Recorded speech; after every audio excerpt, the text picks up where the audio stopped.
Hello student, good morning. स्वागत करता हूं मैं आपका श्री अग्रसेन कॉलेज के इस ऑनलाइन प्लेटफॉर्म पर। देखिए बच्चों, पिछले वीडियो के अंतर्गत हमने जो है एलिमेंट्री कैनाल डाइजेशन के अंतर्गत ग्रहणी तक, ठीक है, ड्यूडेनम तक का जो डाइजेशन सिस्टम है वो पढ़ लिया था। और इसी क्रम में आज के इस लेक्चर सीरीज के अंतर्गत हम डिस्कस करेंगे स्मॉल इंटेस्टाइन के अंतर्गत digestion. It means digestion in small intestine. देखिए, आप लोगों को मालूम है कि जो हमारी एलिमेंट्री कैनाल होती है, उस एलिमेंट्री कैनाल के अंतर्गत जो ड्यूडेनम होती है, इट मीन्स जो ग्रहणी होती है, उस ग्रहणी के बाद जो अगला भाग आता है वो हमारा किसका होता है? क्षुद्रांत्र का होता है, स्मॉल इंटेस्टाइन का होता है।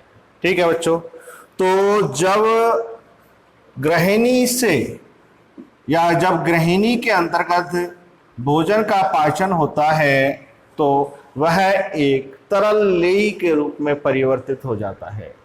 और यह तरल लेयी के रूप में जो परिवर्तित भोजन है या ये भोज पदार्थ जो है, पचित भोजक पदार्थ जो है, ये क्या कहलाता है बच्चों? काइल कहलाता है। ठीक है, इट मीन CHYL, काइल। ठीक है, और ये काइल कहाँ आता है हमारे बच्चों? क्षुद्रांत्र के अंतर्गत आता है। खाता है क्षुद्रांत्र में आता है। तो जब ये है क्षुद्रांत्र में आता है तो कौन सा हार्मोन? एंटेरोकाइनिन हार्मोन जो होता है, कौन सा? एंटेरोकाइनिन हार्मोन। ठीक है, तो एंटेरोकाइनिन हार्मोन जो है ये क्या करता है कि क्षुद्रांत्र, ये क्या करता है बच्चों? जो क्षुद्रांत्र होती है, उस क्षुद्रांत्र के अंतर्गत उपस्थित जो लिवर कुहिन की दरारें होती हैं, क्या होती हैं बच्चों? लिवर कुहिन की दरारें होती हैं। ये एक प्रकार की क्या है बच्चों? ये एक प्रकार की क्या होती है? ग्रंथियां होती हैं। लिवर कुहिन की दरार जो है ये क्या होती है? एक प्रकार की ग्रंथियां होती हैं। और ये लिवर कुहिन की दरारें जो हैं ये क्या करती हैं? पाचक एंजाइम्स का स्त्रवण करती हैं। क्या करती हैं बच्चों? ये पाचक एंजाइम्स का स्त्रवण करती हैं। ठीक है, समझ में आ रहा होगा कि जब भोजन जो है वह ग्रहिणी से पचित होकर या पचकर आता है तो उसको पहले काइल कहते हैं, और ये जब क्षुद्रांत्र में आता है तो इसकी भित्तियों के संपर्क में आते ही एंटेरोकाइनिन क्या करता है कि इसके अंदर लिवर कोहिन की दरारें जो होती हैं, जो कि एक ग्रंथि की तरह होती हैं, ये पाचक एंजाइम्स का क्या करती हैं? स्त्रवण करती हैं। और ये पाचक एंजाइम्स जो हैं वे एक समूह के रूप में होती हैं। क्या होती है बच्चों? ये समूह के रूप में होती है, इसलिए इसको क्या कहा जाता है? आत्रीय रस कहा जाता है। इट मीन्स इंटेस्टाइनल ज्यूस कहा जाता है। ठीक है, इंटेस्टाइनल क्या कहा जाता है? इसको ज्यूस कहा जाता है। और इस इंटेस्टाइनल ज्यूस के अंतर्गत अनेक पाचक एंजाइम्स उपस्थित होते हैं। तो देखिए, थोड़ी सी इसकी प्रॉपर्टीज के बारे में बात कर लेते हैं। यहाँ पर आत्रीय रस, इट मीन्स इंटेस्टाइनल ज्यूस की क्या है? सबसे पहली बात तो यह है पीले रंग का होता है एकदम। ठीक है, रंग कैसा होता है इसका? पीला होता है और क्षारीय होता है। ठीक है, और जब क्षारीय है तो पीएच क्या होगी बच्चों? इसकी पीएच जो है वही 7.5 से लेकर 8 के आसपास या 8 तक की जो है इसकी क्या होती है?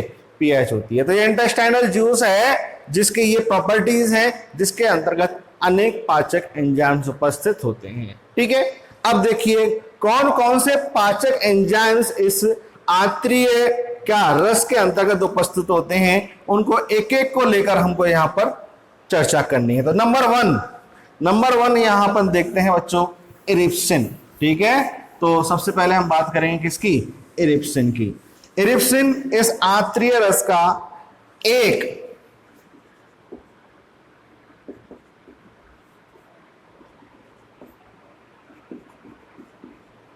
इरिप्सिन इस आत्रीय रस का क्या है? एक एंजाइम्स है। तो ये क्या काम करता है? ये काम करता है बच्चों क्या? प्रोटीन पाचन का काम करता है। ये क्या काम करता है? प्रोटीन पाचन करता है। तो देखिए बच्चों, ये जो इरिप्सिन है ये एक प्रकार से कौन से प्रकार का प्रोटीन पाचक एंजाइम्स है एक्सोपेप्टाइडेज है। कौन सा? एक्सोपेप्टाइडेज।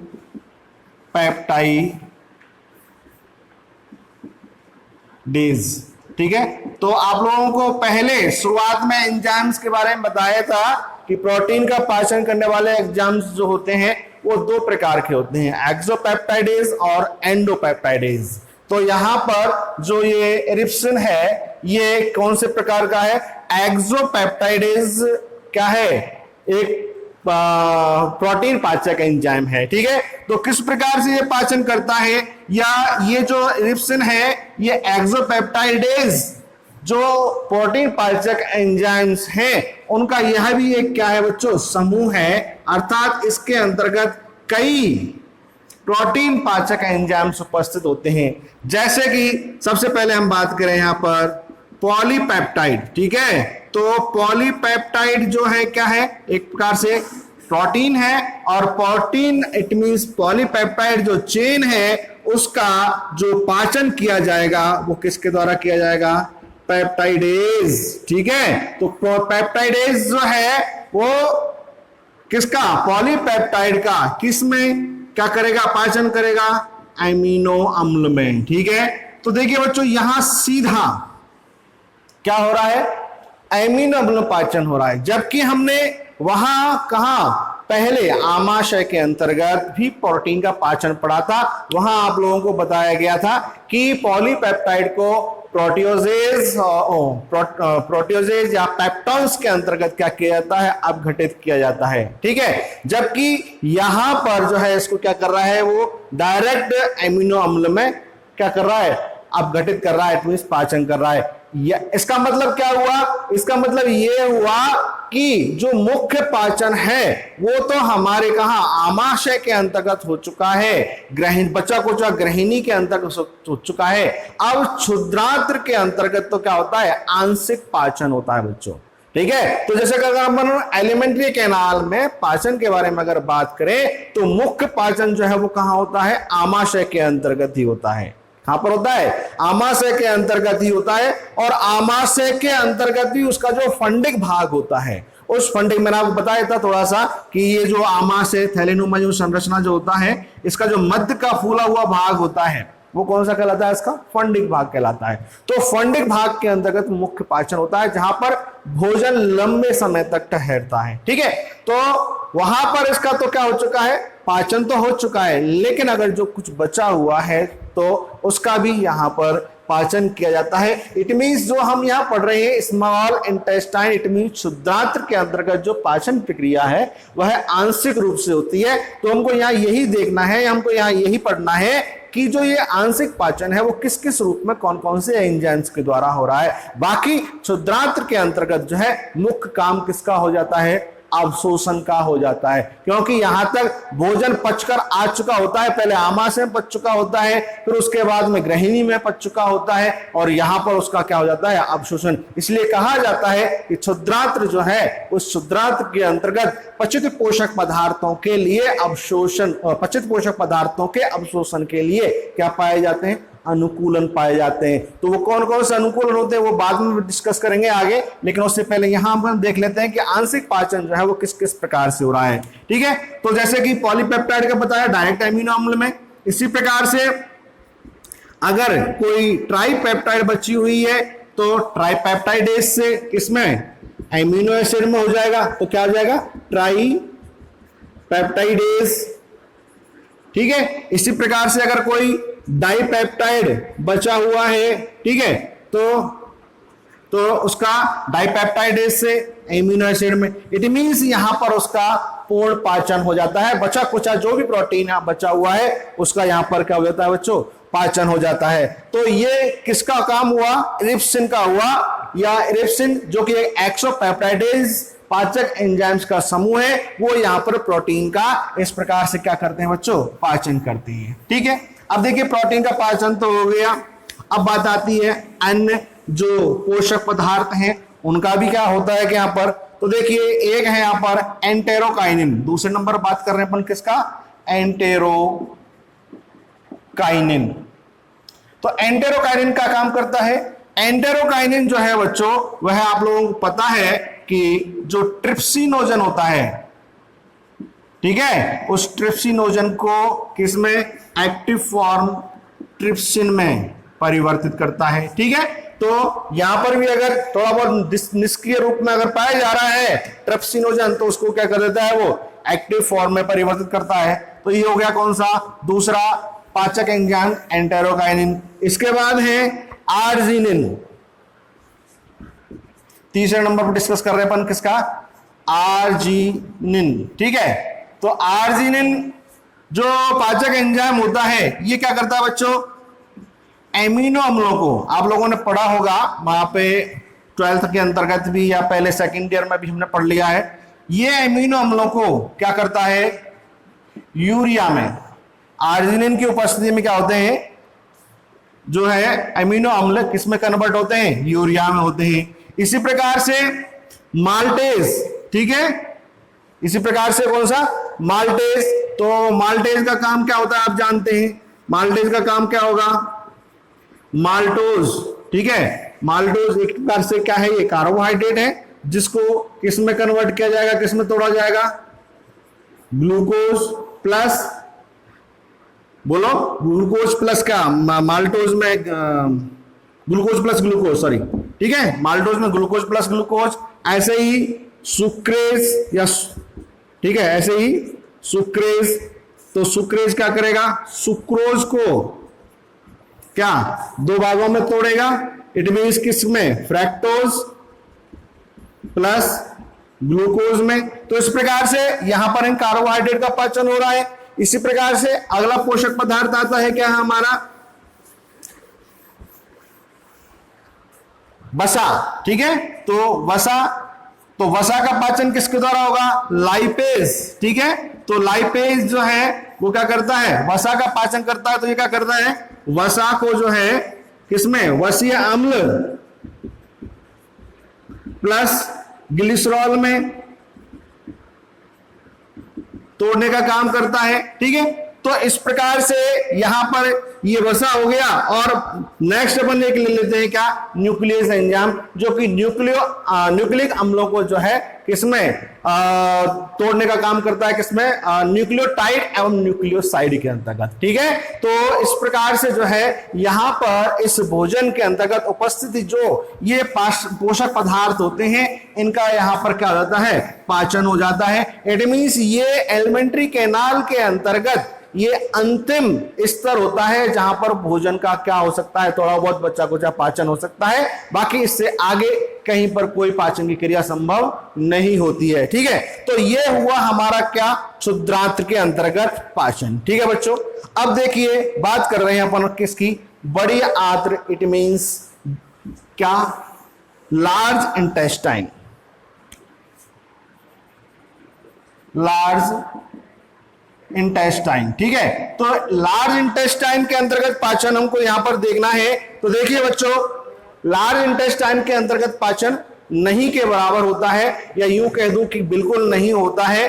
ठीक है, तो यहां पर जो है केवल और केवल जो है क्या होता है, जो पचित पोषक पदार्थ होते हैं उनका क्या होता है, अवशोषण होता है। और उस अवशोषण की क्रिया के अंतर्गत भी मुख्यतः जो किसका होता है, जल का पाचन, जल का अवशोषण होता है, किसके अंतर्गत, लार्ज इंटेस्टाइन के अंतर्गत। ठीक है, तो यहां पर हमारे एलिमेंट्री कैनाल के अंतर्गत जो पाचन की प्रक्रिया है वो क्या होती है, कंप्लीट होती है। लेकिन अब हम यहां पर डिस्कस कर रहे हैं इसी में अगला टॉपिक क्या, अवशोषण। ठीक है, तो जो भोजन हमारा पचा है, इस पचित भोजन का हमारे शरीर के अंतर्गत क्या होता है, अवशोषण होता है। तो वो अवशोषण कहां होता है और कैसे होता है, और कौन से पोषक पदार्थों का अवशोषण किस प्रकार से होता है, इन बातों पर अपन यहां पर चर्चा करते हैं। तो टॉपिक क्या है बच्चों, एब्जॉर्प्शन, इट मींस अवशोषण।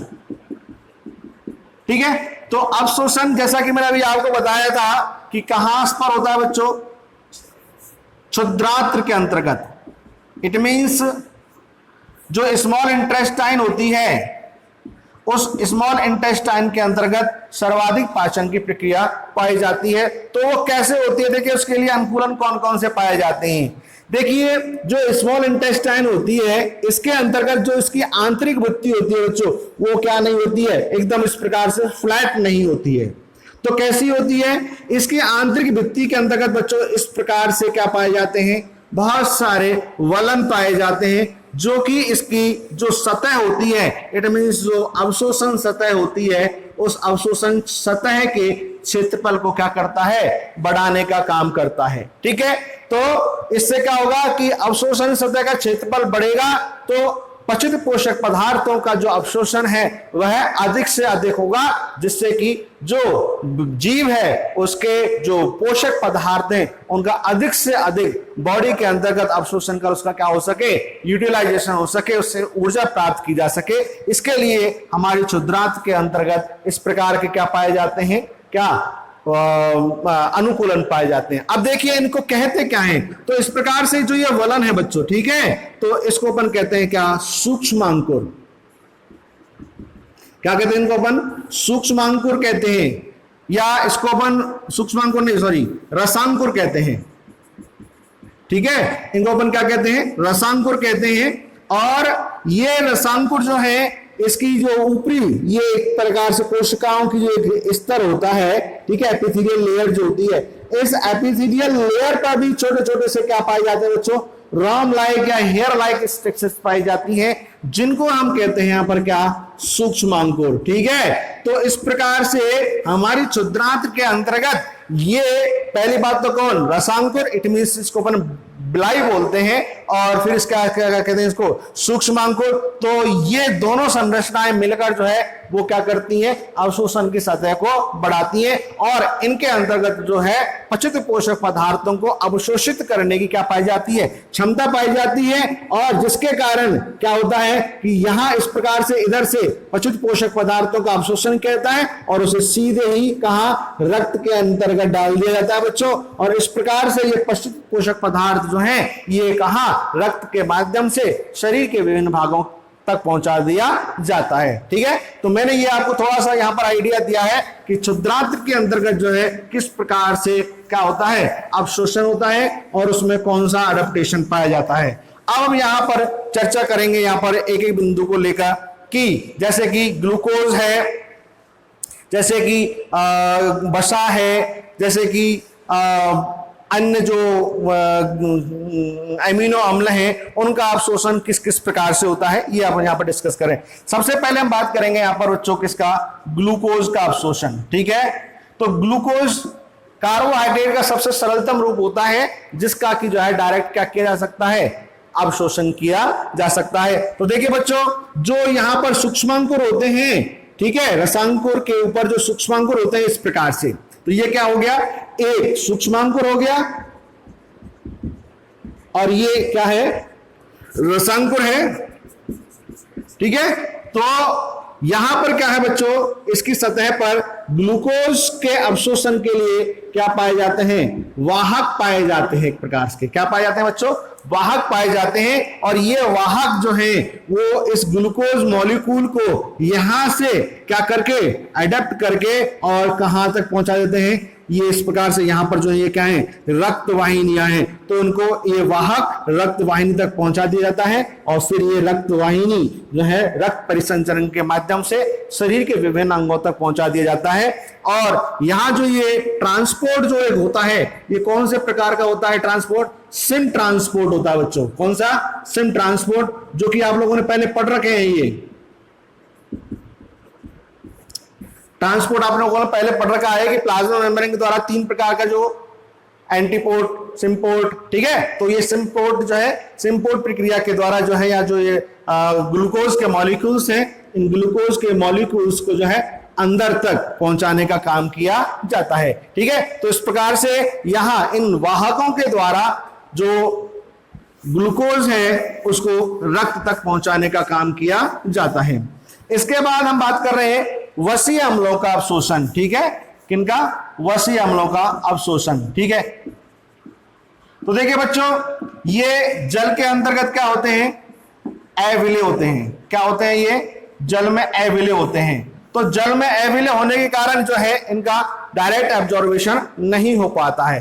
तो ऐसी स्थिति में क्या होता है, ये वसीय अम्ल जो है ये क्षार के साथ क्या करते हैं बच्चों, क्रिया करते हैं। ठीक है, ये क्षार के साथ क्या करते हैं, क्रिया करते हैं। और क्षार के साथ क्रिया करने से क्या होता है, इनका साबुनीकरण हो जाता है। क्या हो जाता है, इनका साबुनीकरण हो जाता है। और साबुनीकरण होने से ये एक छोटे छोटे बूंदों के रूप में परिवर्तित हो जाते हैं। ठीक है, और उन छोटे छोटे बूंद जो ड्रॉप लाइक स्ट्रक्चर होती हैं उसके रूप में जो है ये सतह के अंतर्गत, इट मींस जो इसकी प्लाज्मा मेम्ब्रेन होती है उससे इनको क्या कर लिया जाता है, अवशोषित कर लिया जाता है। इट मींस आपको समझ में आ गया होगा कि वसीय अम्ल जो है वो जल में अविलय होने के कारण पहले ये क्या करते हैं, क्षार के साथ क्रिया करते हैं जिसे साबुनीकरण क्रिया कहते हैं। और साबुनीकरण क्रिया के बाद जो है इनका क्या होता है, इसकी क्षुद्रांत की जो भित्तियां होती है उनके द्वारा इनका क्या होता है, अवशोषण होता है। तो ये हो गया क्या आपका वसीय अम्लों का अवशोषण। इसके बाद हम बात कर रहे हैं पानी का। तो देखिए पानी का अवशोषण कैसे होता है। अभी आपको बताया कि पानी का अवशोषण जो है वह 95% जो है वो बड़ी आंत्र से हो जाता है। कहां से, बड़ी आंत्र से जो है इसका 95% भाग तो क्या अवशोषित हो जाता है, बड़ी आंत्र के अंदर हो जाता है। और जब यहाँ जल का अवशोषण होता है तो जल के अवशोषण के साथ साथ में ही इस जल के अंतर्गत उपस्थित जो मिनरल्स होते हैं उन मिनरल्स का भी क्या होता जाता है, यहाँ पे अवशोषण होता जाता है। जैसे कि sodium, calcium, magnesium, phosphorus, sulphur आदि जो विभिन्न प्रकार के मिनरल्स होते हैं, इन मिनरल्स का भी यहां से क्या होता है, अवशोषण होता है। इसके बाद बात आती है किसकी, विटामिन के अवशोषण की। ठीक है बच्चों, किसकी, विटामिन के अवशोषण की। तो देखिए बच्चों विटामिन के अवशोषण की जो प्रक्रिया है, आप लोगों को पता है कि जो विटामिन हैं वो दो प्रकार के होते हैं, एक तो वसा के अंतर्गत घुलनशील और एक वसा के अंतर्गत अघुलनशील। तो जो वसा के अंतर्गत घुलनशील विटामिन होती हैं वो वसा के साथ जो साबुनीकरण की प्रक्रिया होती है उसके साथ ही वो घुलित अवस्था के साथ में ही क्या हो जाते हैं, अवशोषित कर लिए जाते हैं। तो इस प्रकार से बच्चों मैंने यहां पर आपको बता दिया किस किस का अवशोषण। देखिए जल का अवशोषण बता दिया। ठीक है, तो जल का अवशोषण डायरेक्ट सतह के द्वारा हो जाता है, स्वतंत्र रूप में हो जाता है, उसी के साथ मिनरल्स का अवशोषण हो जाता है। उसके बाद मैंने आपको बता दिया कार्बोहाइड्रेट का अवशोषण ग्लूकोज के रूप में।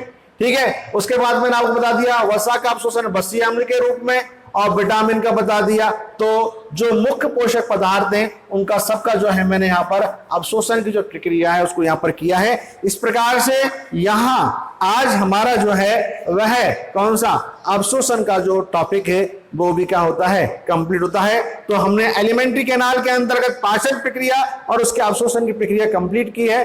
ठीक है, नेक्स्ट वीडियो में नेक्स्ट एक नए टॉपिक के साथ फिर उपस्थित होंगे। तब तक के लिए goodbye and thank you.